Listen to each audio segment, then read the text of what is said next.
ทางไลน์ทาง Facebook ฟังมาได้ทั่วโลกญาติโยมพิมพ์เข้าไปว่าเน้นน้อยสั่งเรือก็มีท่านเต็มเลยตอนนี้เพราะฉะนั้นญาติโยมทั้งหลายก็ขอความเมตตาแม้กระทั่งกับครูบาอาจารย์ได้ฟังแล้วหันว่าเป็นอย่างไร พี่ถูกอย่างไรก็โอ้เอิญเมตตากันเน้นน้อยตัวนี้ด้วยขอความเมตตาเพราะว่าอย่างที่บอกเป็นประจำว่าเป็นคนมีความโง่น้อยครูบาอาจารย์เป็นบอกอยู่วัดจะไปอยู่บ่ได้มันไหว้พระสวดโยโกห้องแล้วก็นำทางคำสอนองค์พระสัมมาสัมพุทธเจ้ามาโอมาจาญาติโยมทั้งหลายได้ฟังกันพ่อซึ่งธรรมาภาพเองได้ทำตามที่ครูบาอาจารย์เพิ่นได้สอนกล้วยมาตั้งแต่บวชจนถึงวันนี้และต่อไปจนมรณภาพจากกันไปได้ตายจากกันไปก็วันเถอะเราได้มีแห่งก็อย่างที่เคยบอกโดยสุขภาพแล้วบอกว่าจะเต็ม100 3 วันดี4 วันไข้นี่เมื่อกี้วันเข้าใจว่าเป็นวันที่15ก็ต้องไปโรงเรียนโรงเรียนว่าไปโรงยามแหละไปตามที่หมอนัดวันที่15หมอนัดมันพวกเดิมหมอนัดเพราะฉะนั้นเอาเท่าที่มีโอกาสอย่าจะมันตรงไหนก็มานั่งโอ้นั่งใจอย่าตรงไหนได้ฟังกันวันนี้มาโอ้มาจ่ากันให้มากี่วันจากวันนี้ไปก็คงเป็นวันที่25จะมีกฐินที่วัดประแดงเป็นกฐินสามัคคีรวมกัน โดยปอบุญศรีชินสิริพร้อมทั้งครอบครัวพร้อมทั้งคณะศรัทธาญาติโยมทั้งหลายจะได้นำกฐินมาทอดถวายที่วัดประแดงเพื่อจะเอาจตุปัจจัยต่างๆไปบูรณะซ่อมแซมเสนาสนะที่มันชุดรุดโทรมที่มันดุมันพังหรือว่าอย่างใดอย่างหนึ่งเท่าที่หัน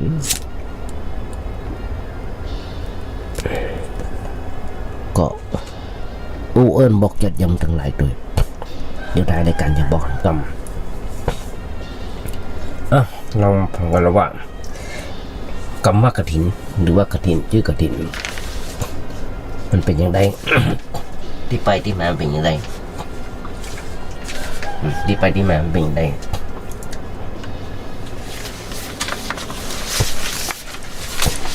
เพราะฉะนั้นญาติโยมทั้งหลายคำว่ากฐินนึกถึงโบราณการทอดกฐินซึ่งเป็นประเพณีที่สำคัญของทางพุทธศาสนาเป็นของสำคัญเป็นประเพณีที่สำคัญตามของพุทธญาติโยมทั้งหลายอย่างหนึ่งที่นิยมกัน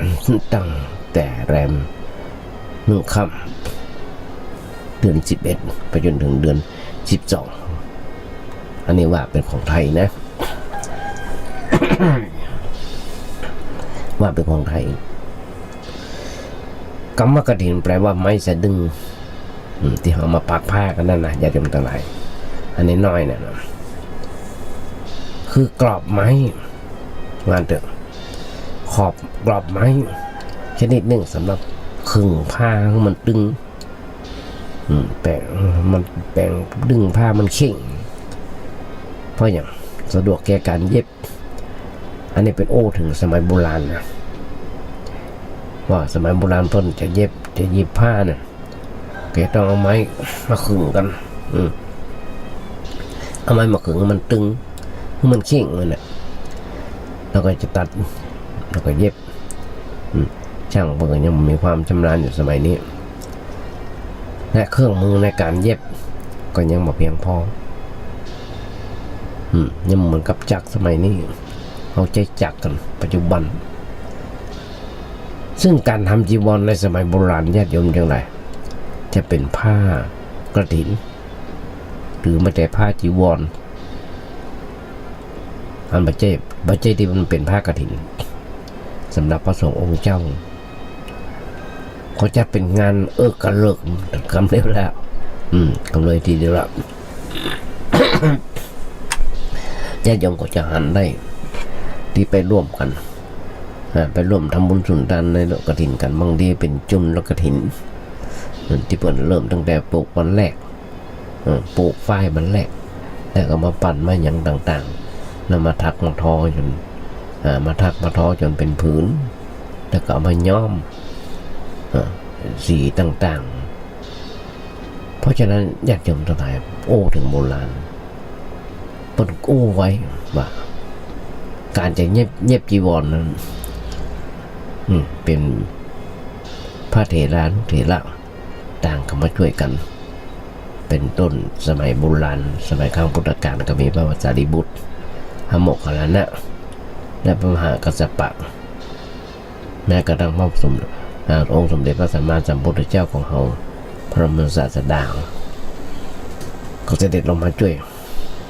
พระภิกษุสามเณรอื่นๆก็ช่วยกันคนควายในการเย็บจีวรและกระทั่งอุบาสกอุบาสิกาก็จะทานน้ำดื่มเป็นต้น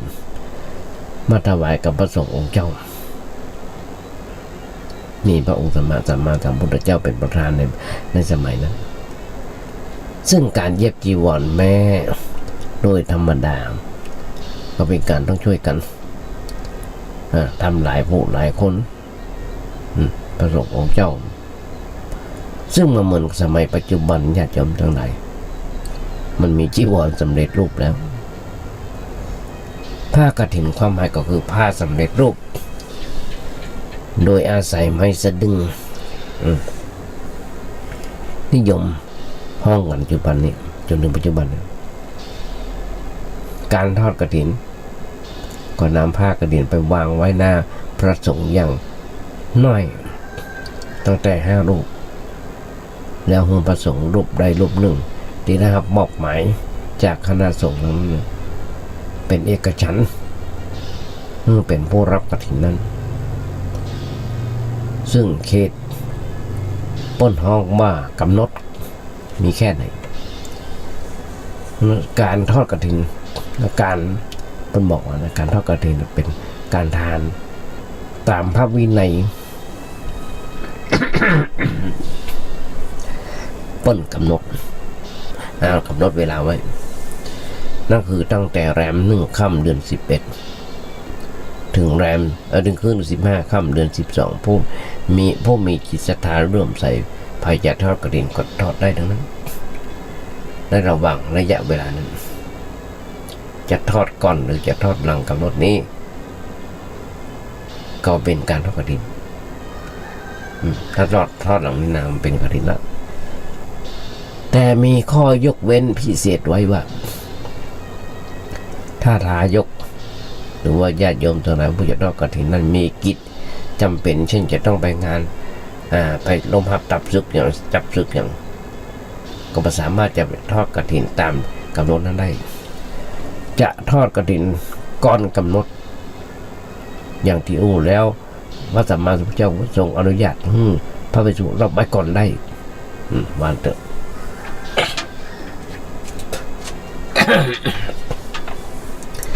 การที่มีประเพณีทอดกฐินมีเรื่องไว้ว่าไว้ว่าเล่าไว้ว่าต้นบันทึกไว้ว่าในสมัยครั้งพุทธกาลญาติโยมทั้งหลายมีพระภิกษุเป็นคนเป็นเจ้าปัทยรสปฐมหัวกันแปลว่า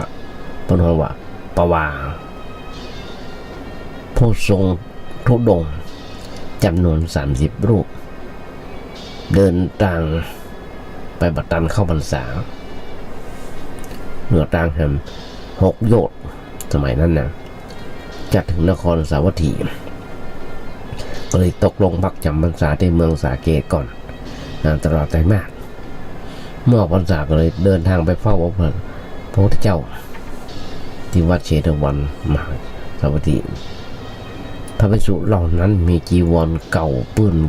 ขี้เปื้อนขี้ดินแบบเปียกด้วยน้ำฝนซึ่งได้รับความลำบากตากตำมากพระพุทธเจ้าเลยทรงถือเป็นมูลเหตุเป็นปฐมฤกษ์ทรงมีพุทธานุญาตให้พระภิกษุจำพรรษาครบ3 เดือนกลานกฐินได้ แล้วก็ได้รับอานิสงส์5 ประการอย่าง5 ประการ5 อย่างคือ 1. เอี่ยวไปในที่บ่ต้องบอกลา 2. บ่ต้องถือไตรจีวรให้มันครบฉันคณะโพธิได้ทรงอดิเรกจีวรได้ตามปรารถนามี4 ข้อแล้วข้อที่ 5จีวรอันเกิดขึ้นนั้นจะได้แก่หมู่เฮาพวกเธอและได้ขยายเขตอานิสงส์5 แห่ง4 เดือนนับตั้งแต่การกฐินแล้วจนถึงวันกฐินดอกมาติกา8ต้นหอมว่ามาติกา8คือการกำหนดวันสิ้นสุดที่จะได้จีวรคือกำหนดด้วยลีกไปเลื่อนไปกำหนดด้วยจีวรเสร็จกำหนดด้วยตกลงใจกำหนดด้วยผ้าเสียหายกำหนดด้วยได้ยินข่าวกำหนดได้ยินสิ้นหวังกำหนดด้วยล่วงเขตกำหนดด้วยดอกพร้อมกันเพราะฉะนั้นเมื่อครบวันกำหนดทอดกฐินแล้วพระสงฆ์องค์เจ้าหมดสิทธิ์ต้องรักษาวินัยต่อไปพระสงฆ์เลยรับพระกฐินหลังจากออกพรรษาไปแล้ว1 เดือนได้ถือกันเป็นประเพณีปฏิบัติสืบต่อกันมาจนทุกวันนี้ญาติโยมทั้งหลายจะไปจมกันเรื่อง ว่าออกพรรษามาซองข่าวปิวเข้าบ้านมุ่นก็เดียวกฐินเดียวป่าสเปเห็นละยุคนี้ก็ยุคโควิดหิมาก้าวก็บอกหิมาคำเงินกำแก้วก็มีน้อยไหนจะอันนั้นไหนจะอันนี้ก็บ่ต้องไปอู้ประจมเนี่ยตรงทั้งหลายการทำบุญสุนทานบาททานเฟืองทานสะดึงก็ได้บุญเท่ากันบ่ต้องไปกึดนักซึ่งตอนที่ผ่านมาเขาหอม100มายุคนี้สมัยนี้จะหอมสาวก็ได้มันก็ได้บุญเหมือนกันนะอยากทั้งหลายเราต้องไปจมตั้งอกตั้งใจตั้งอกตั้งใจตั้งจิตอธิษฐานเพราะฉะนั้นการทอดกฐินในยุคปัจจุบันเปิ้นถือกันมาเป็นฐานพิเศษกำหนดเวลา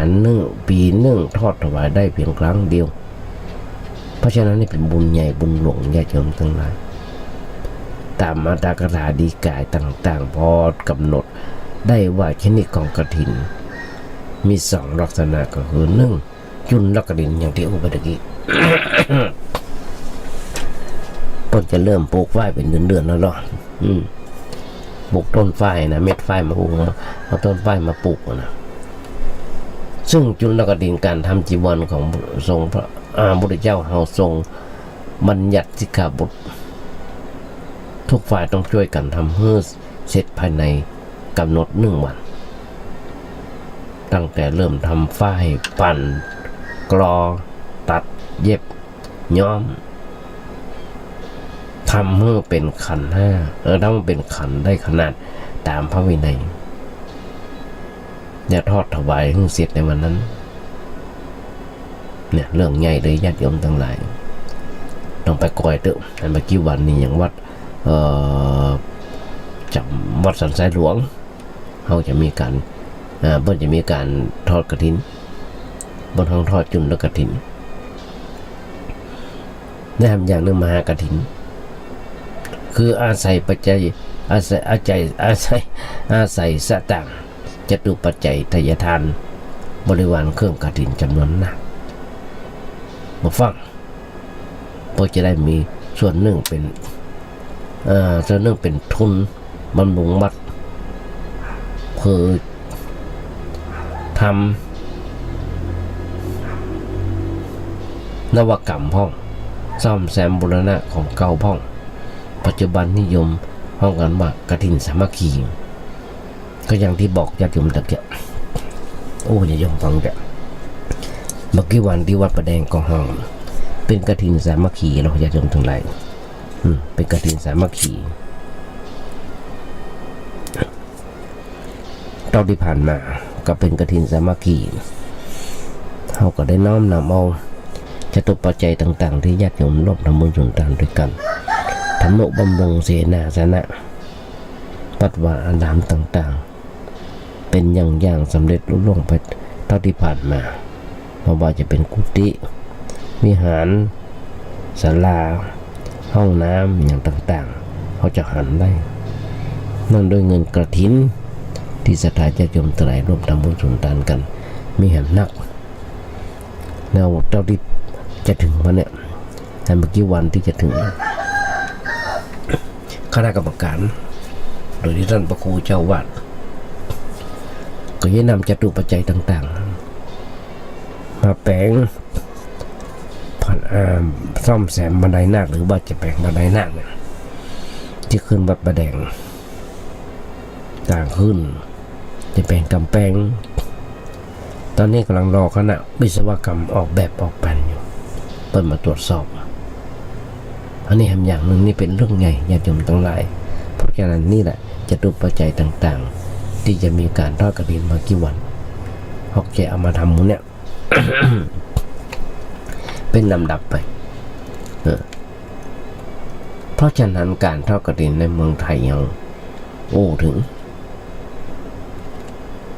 แบ่งออกตามประเภทของวัดที่จะไปทอดนั่นคือพระอารามหลวงผ้ากฐินที่พระบาทสมเด็จพระเจ้าอยู่หัวเสด็จพระราชดำเนินไปพระราชทานด้วยตัวเก่าหรือโปรดเกล้าให้บรมสารีวงศ์เป็นผู้ใหญ่ในพระราชไปพระราชทานเครื่องกฐินเครื่องกฐินทานนี้จัดด้วยพระราชทรัพย์ของพระองค์ปนห้องว่ากฐินหลวงบางทีก็เสด็จไปเองบางทีก็เสด็จไปพระราชทานยังวัดราชห้องกันว่ากฐินต้น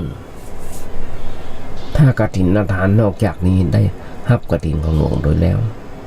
อารามหลวงอื่นจะได้รับกฐินพระราชทานซึ่งโปรดเกล้าพระราชทานคือภาคกฐินทานและเครื่องกฐินแก่พระบรมสารีวงศ์ข้าราชบริพารส่วนข้าราชการหรือเอกชนเพื่อไปทอดโดยรัฐบาลโดยกรมศาสนาจัดผ้าพระกฐินทานและเครื่องกฐินถวายไปเนี่ยญาติโยมทั้งหลายนี่ญาติโยมฟังญาติโยมฟังอย่างวัดในประเทศไทยของเรามีหลายๆหมื่นวัด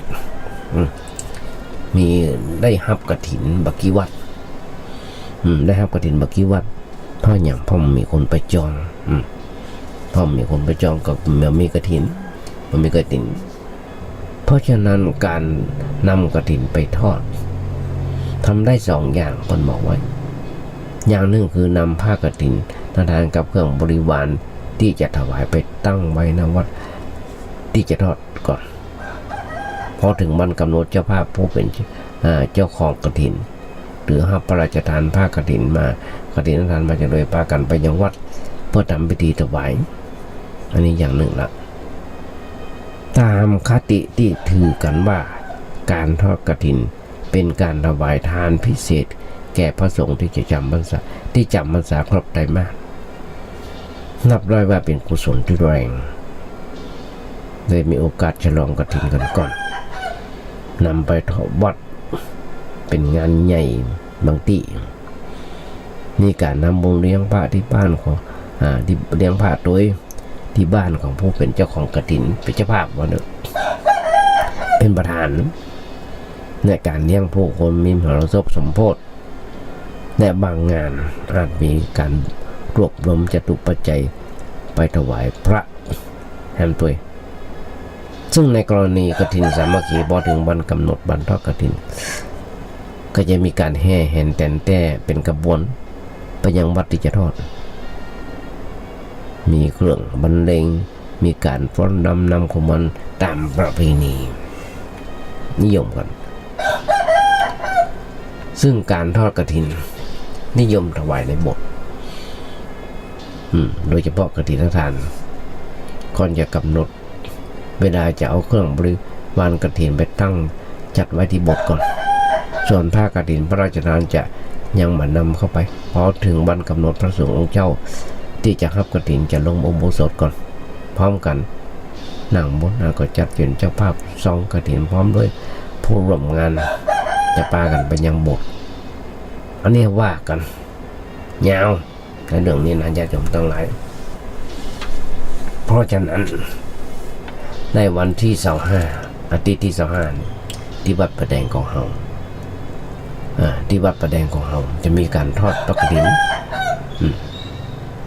โดยเจ้าภาพก็อย่างที่บอกเดี๋ยวโดยท้ายรายการจะบอกลองมาพ่อหรอกว่าญาติโยมลองเกิดก่อนนะลองฟังโดยตมาไปอันนี้ส่งกฐินเอาสำหรับทุกเจ้าที่ได้รับกฐินที่หาผ้าพระกฐินตามพระวินัยในพระวินัยระบุอานิสงส์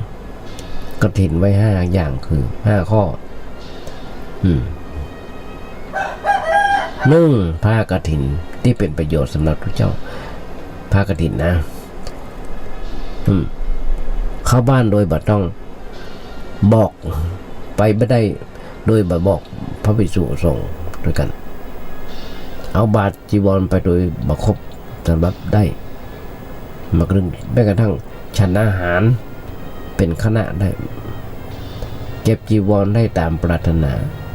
ลาภดีเกิดขึ้นเป็นของผู้จำพรรษาในวัดนั้นแล้วมาลองพอสำหรับญาติโยมที่ทอดกฐินหรอกที่เป็นเจ้าภาพร่วมกันมีอันนี้ส่งอย่างไรอันนี้ส่งกฐินสำหรับผู้ทอดโดยทั่วไปญาติโยมทั้งหลายมีผู้รู้บางท่านก็ยังไม่เคยได้ปะในพระบาลีที่ระบุไว้โดยตรงแต่ว่าการทอดกฐินเป็นการละทานปีหนึ่งจะทำได้เตื้อเดียววันหนึ่งทำได้ครั้งเดียวในปีหนึ่งทำด้วยต้องทำภายในกำหนดเวลาในบริทอดก็ต้องเตรียมจัดทำเป็นงานใหญ่ต้องมีผู้ช่วยเหลือหลายคนเลยนิยมกันว่าเป็นพิธีบุญที่มีอานิสงส์แรงคือทำอย่างนึงคือว่าพิธีเช่นนี้แบบนี้ได้ทั้งโภคสมบัติพอเฮาเองบริจาคได้ทั้งบริวารและสมบัติได้บอกบุญแก่ญาติโยมแม่นเพื่อนแก้วมิตรแก้วสหายกรรมมาร่วมงานกุศลการทานแบบเนี้ยญาติโยมทั้งหลายเพิ่นว่า ทานทางพระวินัยทานทางพระวินัยการทอดกฐินยังมีกฐินและข้อพิเศษที่น่าจะมาโอ้ญาติโยมฟังไว้ด้วยนั่นเป็นคำว่าจุลกฐิน2ธงจระเข้เอาจุลกฐินของเราเนาะที่พอจะโอ้ญาติโยมฟังตะกี้เอามาโอ้กันในเรื่องของธงจระเข้ธงจระเข้ปัญหาที่ว่าเพราะเหตุใดถึงมีธงจระเข้ยกขึ้นในวัดที่ทอดกฐินแล้วยังมาปรากฏหลักฐานและข้อวิจารณ์อันสมบูรณ์โดยมีข้อโดยบ่ต้องสงสัยตอนที่ผมก่อนมีอยู่2มติคือ1โบราณโบราณสมัยการจะเดินทางต้องอาศัยดาวด้วยประกอบ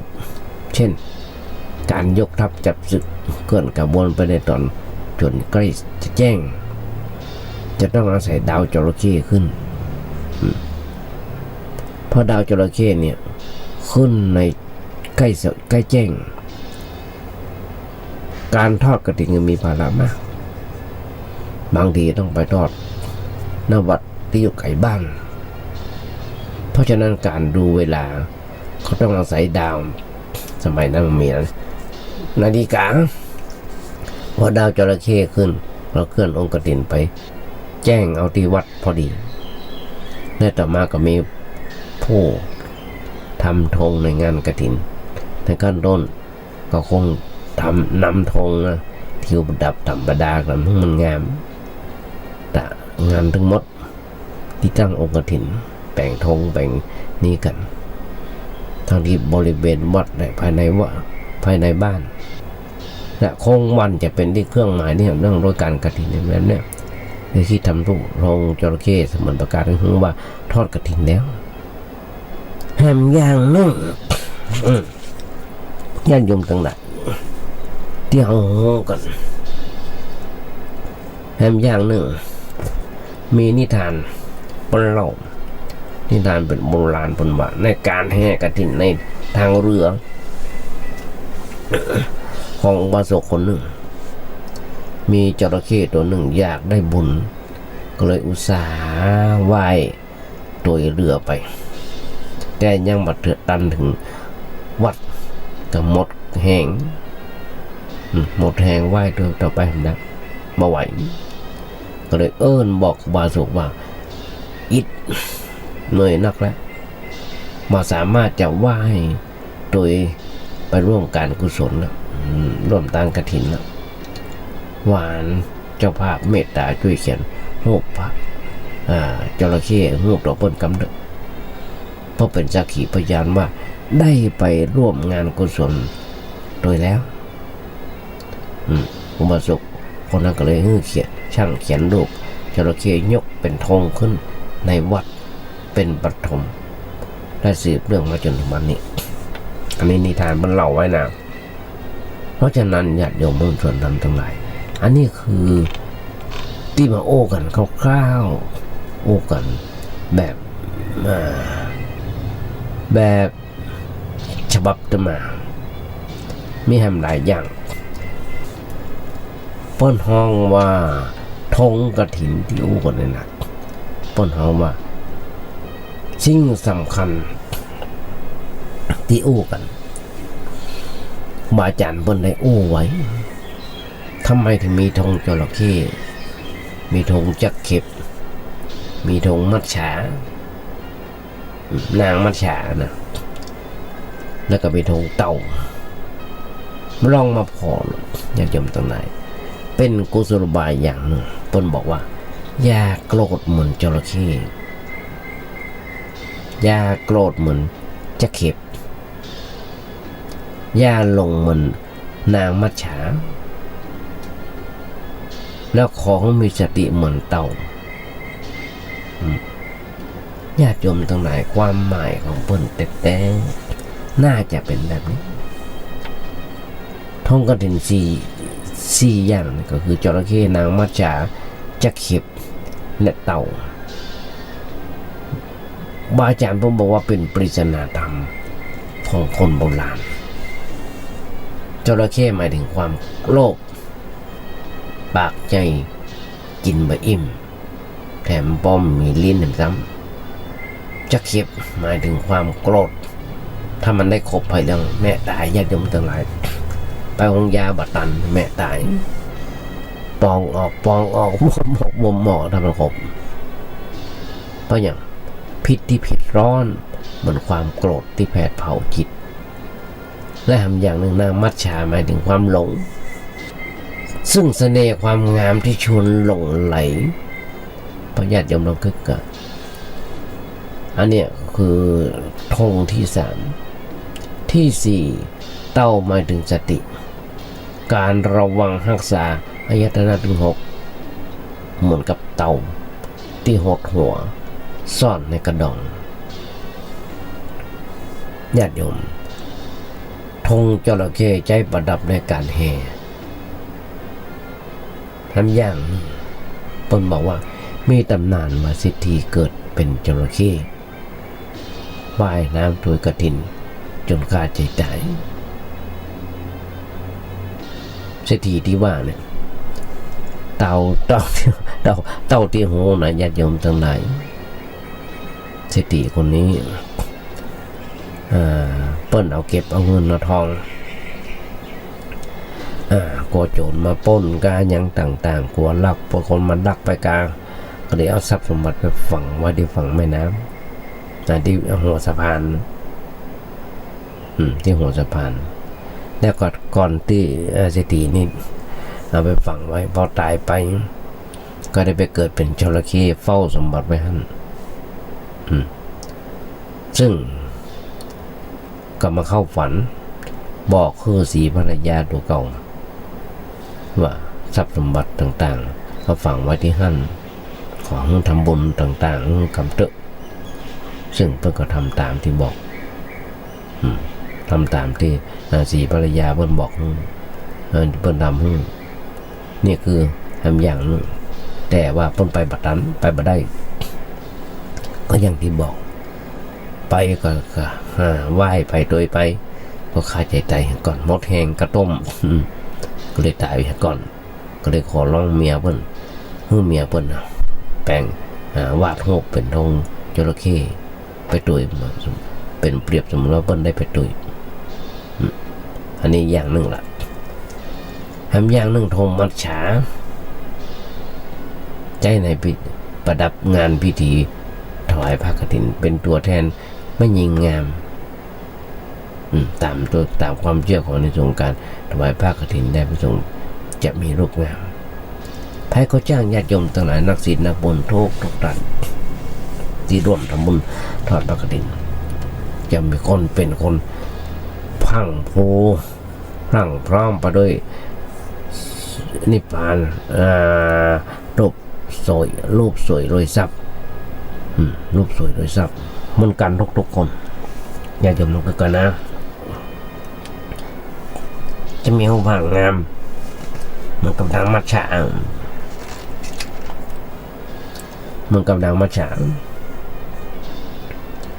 ทำอย่าง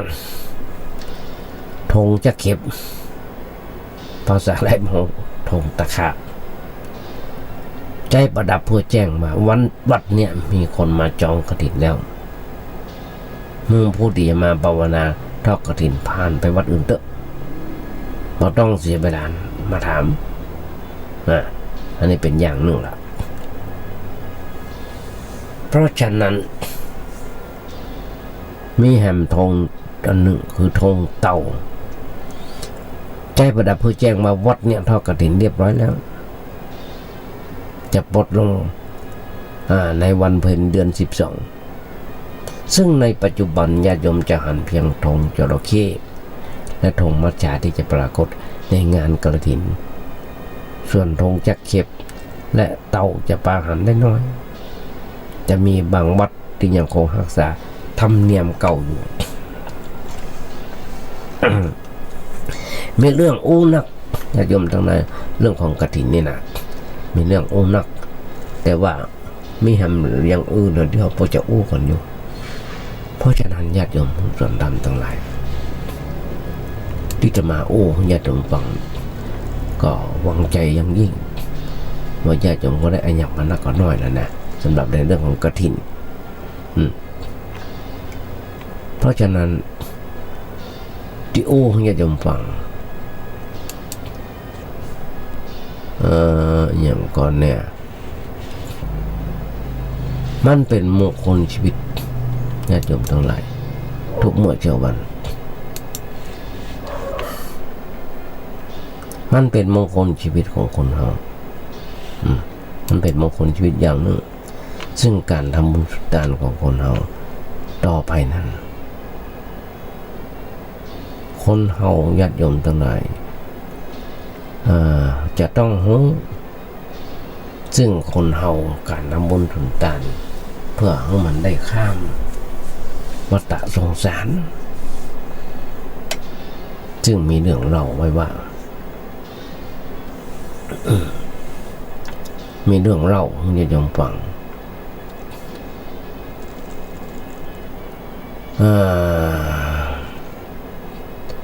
เอาโอ้กันหนึ่งเรื่องจุนกระตินกันเลยทีเดียวเจ้าบ้านเจ้าเมืองหมดงานสันเดาเพราะว่าเมื่อเปิดหัวรถวิ่งแล้ว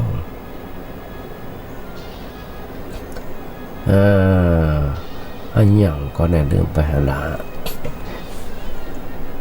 เฮ้ยสมองนี่ญาติโยมทั้งหลาย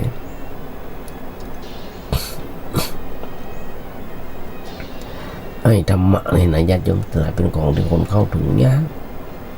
แต่บักก็ต้องพยายามชักจูงเพิ่นต้องโอ้เพิ่นฟัง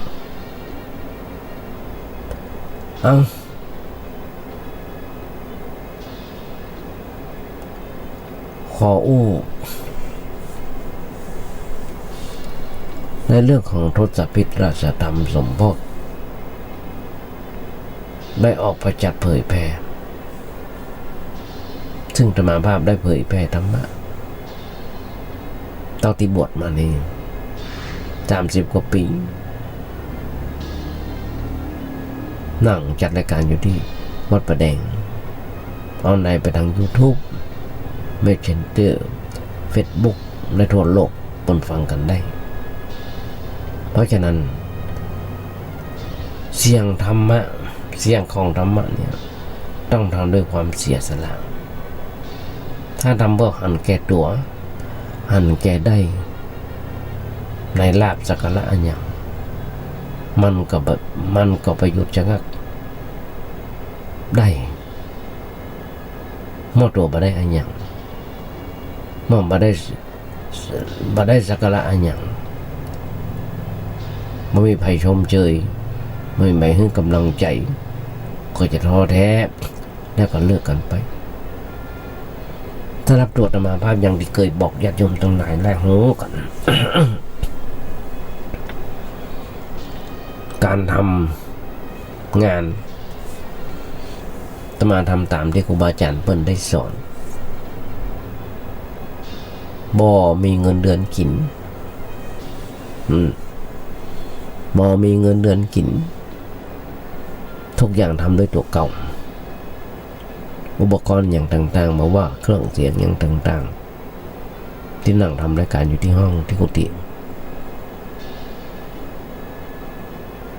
เป็นหลักแสน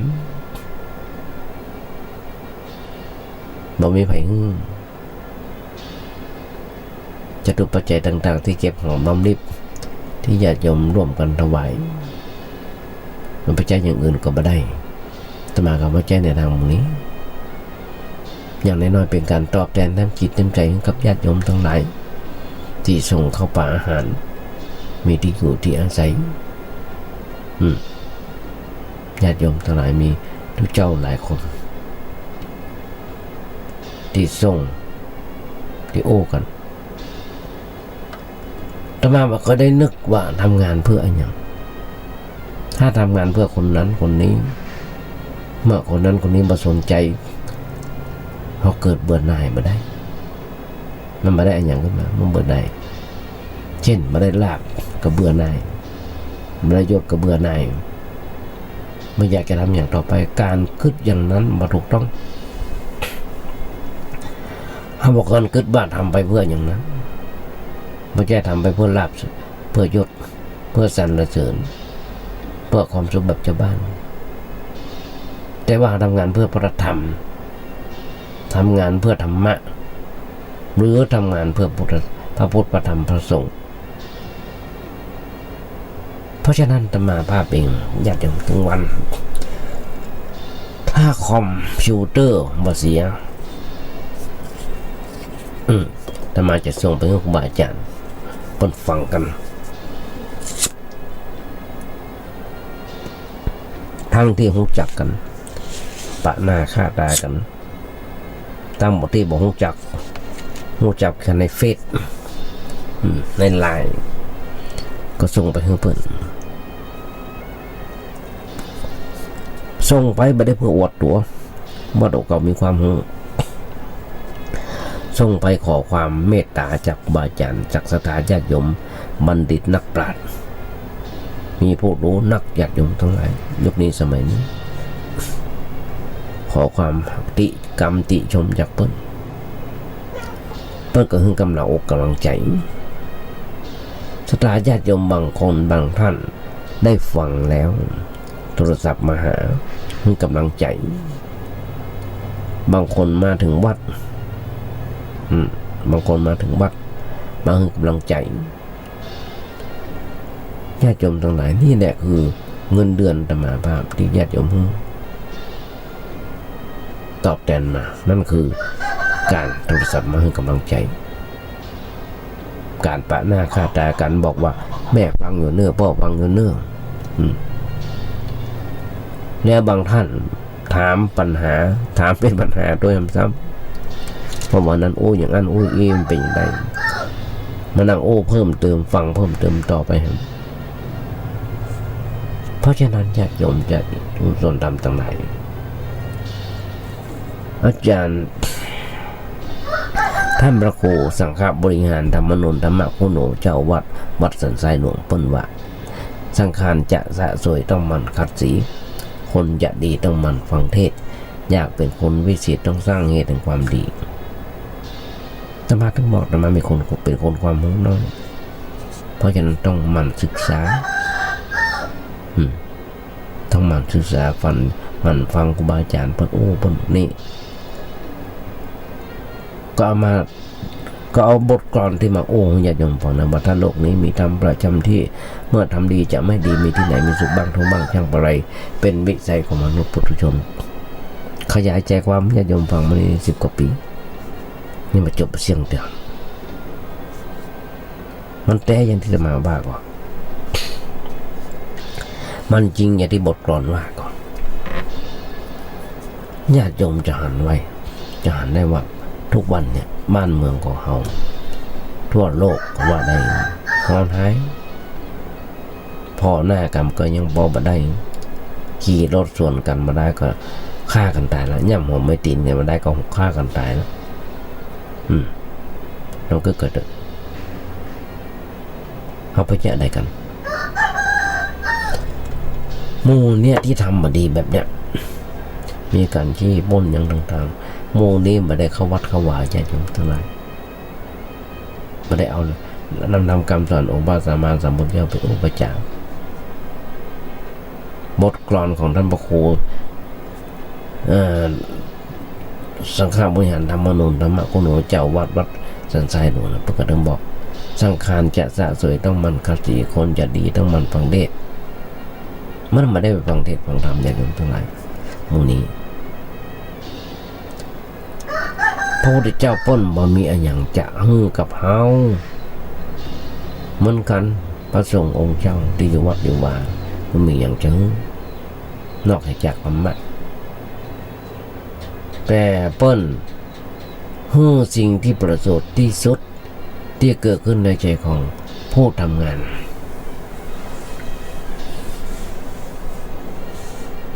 คือจิตใจนั่นเต็มไปด้วยความเสียสละญาติโยมทั้งหลายมายกตัวอย่างสัก2 ท่านอย่างท่านแรกท่านพระครูโคสิตปริยัติยาบรเจ้าวัดประแดงเวลาไม่นักอยู่ปออาจจะปออยู่เริ่มแรกเพิ่นเป็นคนสอนธรรมาจัดรายการวิทยุทาง FM 92.25เพิ่นสอนวันแรกเอาวันแรกพอแล้วก็ว่ากันรายละเอียดต่างๆเคยหูฟังละที่ญาติโยมเคยฟังธรรมาเพิ่นเป็นคนสอนธรรมานิมนต์ผมไปเปิดสถานีอย่างรายการรุ่งอรุณรุ่งอรุณคนธรรมาภาพที่ตั้งขึ้นไหมไปเปิดเป็นปฐมฤกษ์สัญญ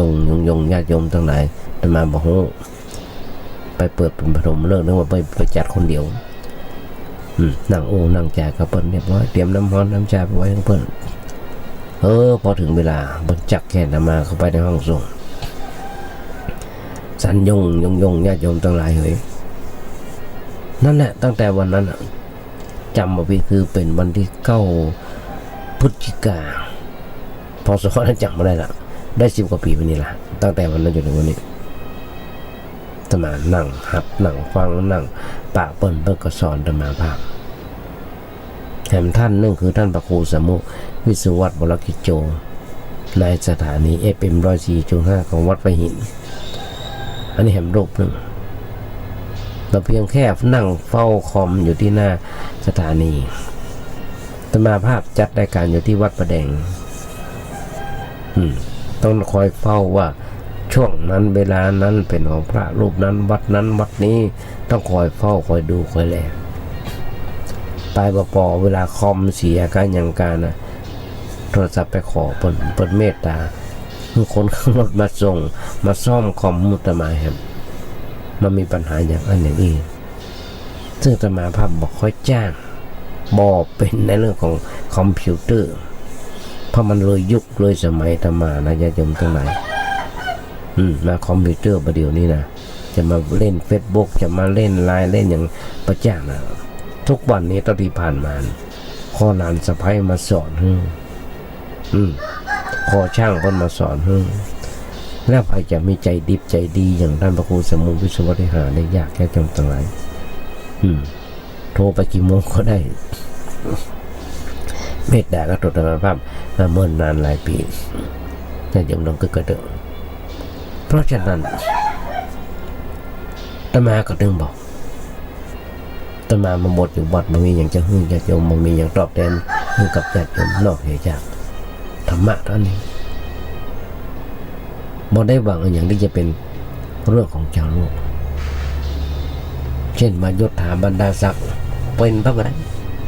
อันนี้เป็นเรื่องธรรมดาแต่บางคนปนกึดปนกึด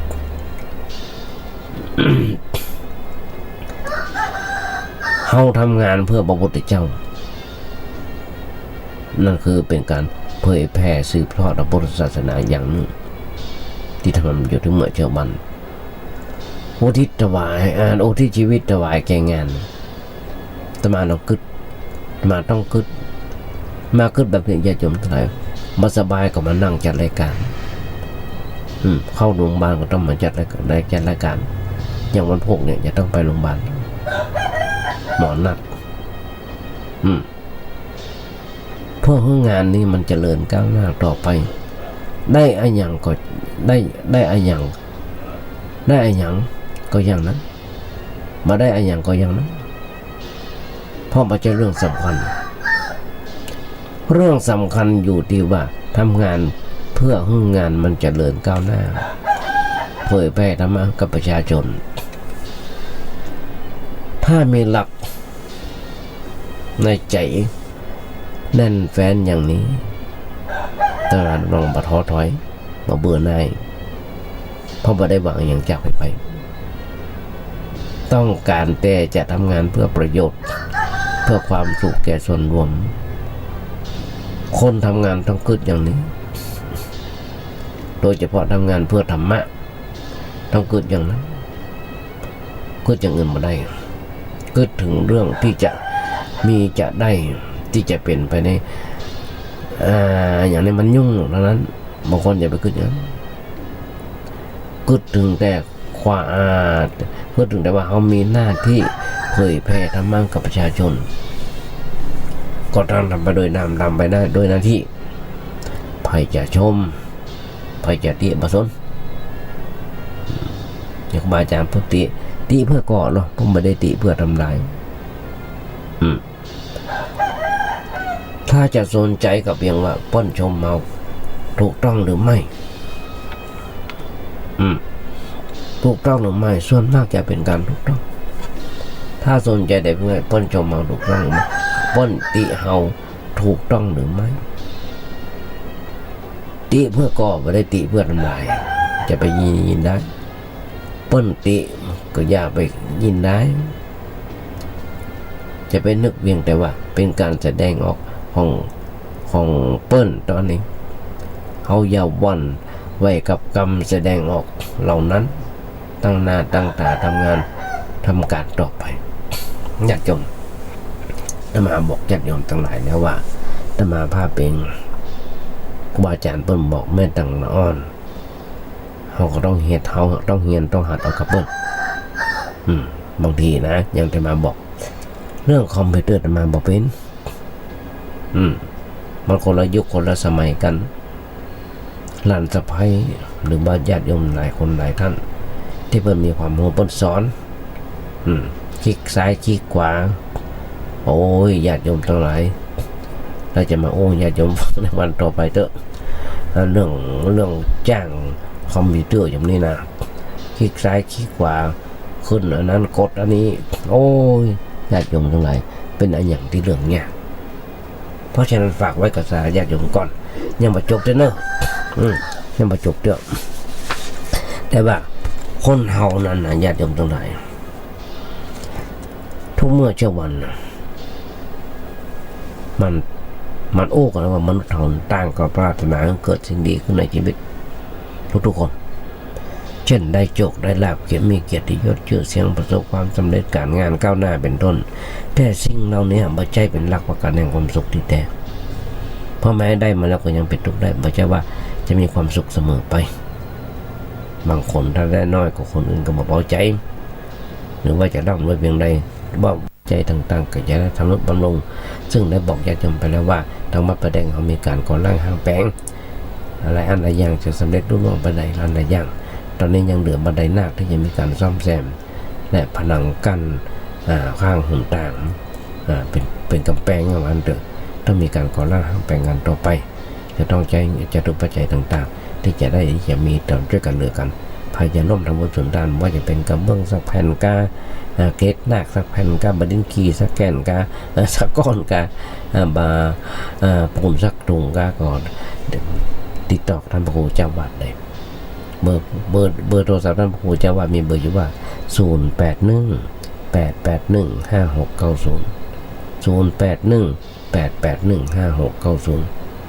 ญาติโยมโทรไปบนได้และกลับวันนี้ญาติโยมใจ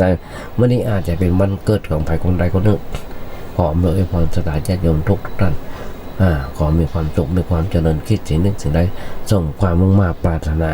ขอให้ญาติโยมอย่าเจ็บอย่าไข้กันเลยขอเจริญพร